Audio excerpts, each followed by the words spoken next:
Think back to the time you caught a really bad case of the cold or the flu. Remember feeling your soaking clothes sticking to you and overheating to death, but also shivering in your 5 layers of clothing. I don't know about you, but when I catch a cold or the flu, I immediately begin to think of all of the worst possible scenarios that could happen to me. What if it's more than just a cold and I'm going to die of 105-degree fever? Maybe it's just me, but I begin to think of my proteins denaturing and my body health basically spiraling into doom. But what I'm trying to say is that everyone has caught a cold before, and so that means everyone has been to the doctor before. And the doctor is the place where everyone dreads, the place where you get poked and prodded by needles and get little pieces of sticks in your mouth and like all the terrible, gross things. But although we all hate the doctor, you have to admit that they're vital to our health. And without them, we'd probably all be dying very, very early. So imagine how great it would be to be part of this elite society of lifesavers. And that is how I want to contribute to society in the future. Hi, my name is Ivy Wang, and I am pursuing pediatrics this year in ISM 2. I would like to begin by talking about the 4 interviews that I've been on so far. They were absolutely amazing. I feel like I enjoyed the interview process much more this year than I did last year because of the experience that I have now, and then also I just feel more of an interest in pediatrics. My first interview was with Dr. Diana, and this was the first encounter that I had with a pediatrician besides my own, and so I didn't know what to expect, but I thought it was absolutely amazing. And when I got into there, I had a lot of questions about the lifestyle of a pediatrician, and many people say that doctors are really busy, so I really wanted to learn about her schedule and her daily life. And she told me that life for a pediatrician is all about balance. If you want certain things, you're going to make time to make it happen. And so she has a son and she's married, but even with her job, she still has time to, hang out with her son, hang out with her family. And she just told me it's all about balance and that you really just have to work for what you want. She also told me that in order to be a good doctor, you have to love to learn, because being a doctor is all about learning. Even after medical school and all of the tests that you have to take, you still have to learn throughout your life because medicine is constantly changing. So there's going to be new procedures that you have to learn about even when you're done with med school. My second interview was with Dr. Knapp, and I was also really excited for this one because it was my second interview and I had a really good first one, so I was excited to see what the second one had to offer. And the biggest thing that I talked to her about was the challenges of being a pediatrician. She told me the biggest challenge was the variability of each day. You'll go to work every single day and you never know who's going to come into your office. It could be a kid with a simple ear infection or a cold, or someone who has a really big emergency situation and you need to take them to the hospital immediately. And so being a pediatrician, you really have to be able to adapt quickly to whatever is thrown at you. And I thought that this was something that I definitely have to work on, because sometimes I may not be the most flexible person, and I really took this into consideration if I wanted to be a pediatrician. My third interview was with Dr. Tsai, and I was so excited for this interview because he goes to all the schools that I am currently applying to. He got his undergraduates at Northwestern, he went to medical school at Georgetown, and he got a business graduate's degree at Wharton, which is at UPenn, which is basically the best business school in the entire nation. And I was really interested because he's a doctor, but he also got a degree in business. And I was considering this in the past, and I was just wondering what was going on in his mind. And he just told me that when he came out of medical school, he realized that he really needed to have something that other doctors didn't have that gave him an advantage. And in this case, it was business, because when you're sort of managing a private practice, you really have to have a good idea of how to manage the business and not only be really smart and good with children, but also with adults and managing like fiscal stuff and like money. And he told me that medicine is changing into a team-based approach, and that you can't just rely on yourself anymore. You have to learn how to work with other people because it's becoming a more social kind of field, and that's just something that's really important if you want to succeed.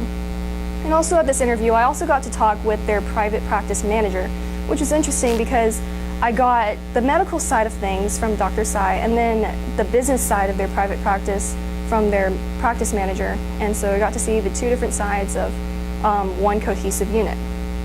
And finally, my fourth interview so far was with Dr. Solomon, and this was also absolutely amazing. This was my first interview at an actual hospital. She works at Children's Medical Center in Dallas, and I have actually, fortunately, never been to a hospital before. So when I first walked into there, like, I was completely blown away. It was so big, and you would see like surgeons like walking through, like just right next to you, and then doctors talking to patients and everything. It was just like a whole scene that I'd never seen before, so I was already really excited. And then she told me that working as a hospitalist, your shifts are definitely harder. They're really sporadic, and sometimes you have to go to work at 2 a.m. and sometimes you don't get home until 9 because your patients need you. And so that's a little tough when you're thinking about the schedules of being a hospitalist and the difference between private practice. And so these factors are definitely helping me decide what kind of mentor I want and if I want to focus more on the hospital setting or the private practice setting.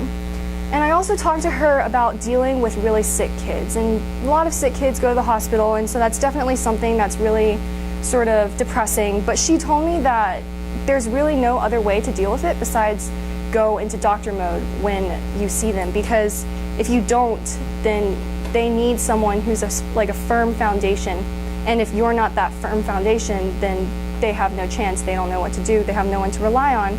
And not only for the patient, but also for the family, because they look to you for help. And if you don't have a clear mind, and if you're not in the zone, then you're just not going to be able to do much.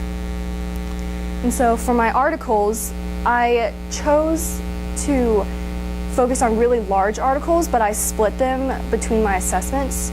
So I read a total of 3 articles, but I would split them, so I had a total of how many we've done, 5 or 6. So my first article is Pain in Children, Recent Advances and Ongoing Challenges. And this actually became a really interesting topic that I actually want to possibly focus on for my final product, because the article talked about a lot of challenges in assessing pain for children. First of all, if you have an infant come in, it's really difficult to tell, like, sort of gauge the kind of pain that they're in, because they can't talk, so you don't know what it really feels like for them. And there's just insufficient data when you're pertaining to treatment with children. And the trials that are conducted that deal with pain assessment are usually with adults. And unfortunately, it's difficult to change this because not many parents are willing to give their children to science, because, I mean, who would want to just put their child in an experiment and not know what happens? And also, in the topic of children, it's also really difficult to sort of find a coming together point for all the ages, because there's all different sorts of ages. There's like when you're an infant to when you're a toddler, so everything is just really different. And when you're a teenager going into puberty, your health is really different from that of a 5-year-old. And so I really learned a lot about the challenges that are going on in pediatrics, and I definitely used this when I was thinking about my original work and possibly final product. My next article is called Age Terminology During the Perinatal Period, and I chose this because I have never taken a single health science class or anatomy class at school, so I really don't know that much about pediatrics. So I came into this sort of topic kind of like blinded. I didn't really know anything about it, and so I used this article sort of as a way to get my terminology catch up and then like sort of understand what I'm reading in all these articles. And I learned that there are so many different types of ages in just pediatrics. There's the gestational age, which is the time between your first menstrual period and the day of the delivery. And there's also chronological age, which is the time elapsed after birth. So my chronological age is 17. And then there's also the post-menstrual age, which is gestational plus chronological. And it's really confusing, and there's all these different kinds of ages, but it just made me realize that standardization in pediatrics is so important. You have to get every doctor on the same page. You have to understand all the different kinds of terms in order to succeed, because there's just so many and you have to be able to understand them. And finally, my third article was about prescription drug abuse, especially opioids. And I chose this because opioids are actually they're pain relievers, and this relates back to my first article about the problems in pain assessment with children. And I just wanted to figure out like the different ways that you can treat pain And when I came up with this article, I actually realized that there's a lot of problems with pain and the way they're treated. Like, opioids are really highly addictive, and the highest amount of drug abusers are 18 to 25, and that's right after the age of what you would be called a child. So this actually correlates a lot with my original work, because I thought I want to educate children about the dangers of drug abuse. And so my original work is where I'm going to create a pamphlet, and it's going to visually represent exactly what goes on when you take a drug, and it'll show really distinctly with like illustrations and pictures of different neurotransmitters going into your receptors and how they inhibit or excite your senses in a way that a drug would. And this way, by doing that, it can almost like scare the children into thinking that there's something in their body when they take the drug that is not supposed to be there. And by educating children, when they go to that age of 18 to 25, when they realize, oh, I can do whatever I want, they'll be discouraged and they don't want to take drugs anymore. And this will help them learn about the consequences and the problems of taking drugs. And so since I have such a huge interest in science, I really want to use this year in ISM to my greatest advantage. It's only been 12 weeks since I started this year, and my knowledge has increased tremendously. I'm really excited for what the rest of the year has to offer for me, and I hope to continue to learn more about pediatrics in the field of healthcare. Who knows, maybe one day you'll be taking your children to Dr. Wang.